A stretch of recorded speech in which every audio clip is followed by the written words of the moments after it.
I don't think that you can understand the current situation properly without considering the role that postmodernism plays in this. Because postmodernism, in many ways, especially as it's played out politically, is the new skin that the old Marxism now inhabits. So you could think that there's a postmodern philosophy, which we'll talk about a bit, that really came into its vogue in the 1970s after classic Marxism, especially of the economic type, had been so thoroughly discredited that no one but an absolute reprobate could support it publicly anymore. Even the French intellectuals had to admit that communism was a bad deal by the end of the 1960s. And what happened was that they played a sleight of hand game in some sense and rebranded themselves under the postmodern guise. And that's where identity politics came from. And then that spread like wildfire from France, especially into the US, through Yale University, through the English department there, and then everywhere. And so what happened was, there was this idea that the Marxists had put forth that the natural economic landscape is a battle. And it's a battle between the proletariat, the working class, and the bourgeois. And that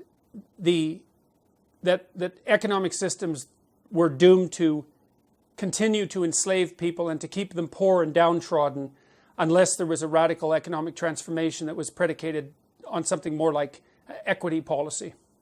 And then that was put into place in many, many places, as you no doubt know, throughout the 20th century, with absolutely murderous results.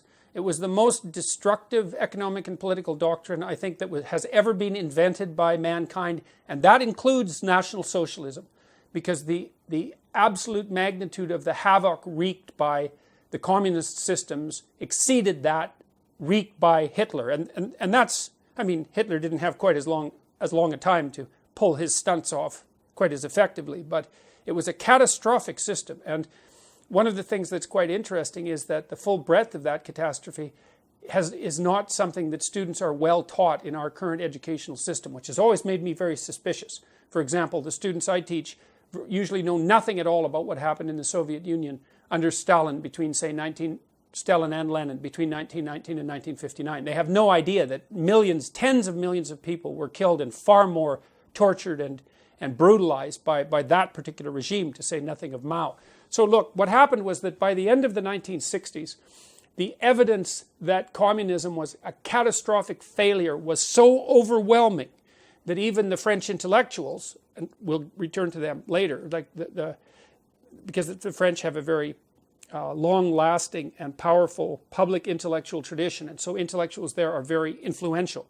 Even the French intellectuals like Sartre, Jean-Paul Sartre, the famous philosopher, had to admit by the end of the 1960s that the Stalinist, communist, Maoist experiment and all of its variants, not just those particular dictators, but all of its variants, was an absolute catastrophic failure.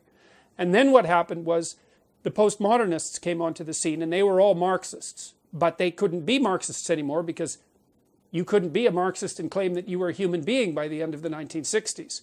And so they started to play a sleight of hand, and instead of pitting the proletariat, the working class, against the bourgeoisie, they started to pit the oppressed against the oppressor. And that opened up the avenue to identifying any number of groups as oppressed and oppressor, and to continue the same narrative under a different name. It was no longer specifically about economics.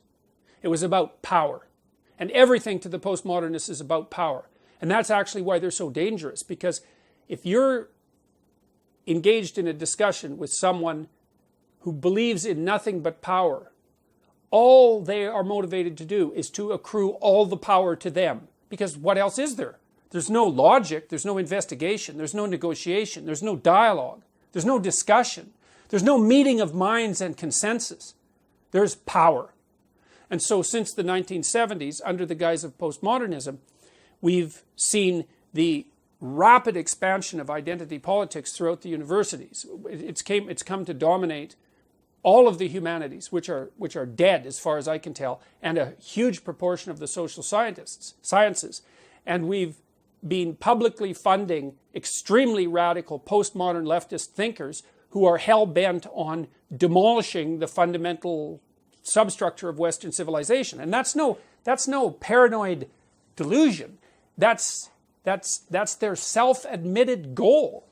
And I've identified, not only me, obviously, but one of the main players in this entire drama is a French philosopher named Jacques Derrida, who I think most trenchantly formulated the anti-Western philosophy that is being pursued so assiduously by the radical left. And I think its dangers I don't think its dangers can be overstated. And I also don't think the degree to which it's already infiltrated our culture can be overstated.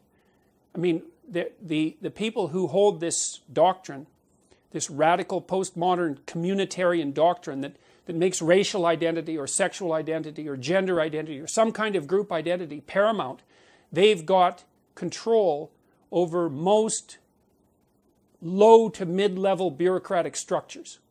And many governments as well, but even in the United States, where a lot of the governmental institutions have swung back to the Republican side, the postmodernist types have infiltrated bureaucratic organizations at the mid to upper level. And that's actually what they're trained to do by their activist professors in university. And if you want proof of that, you can just go onto the websites of women's studies groups, for example, because they're some of the top offenders, and just look at what they say.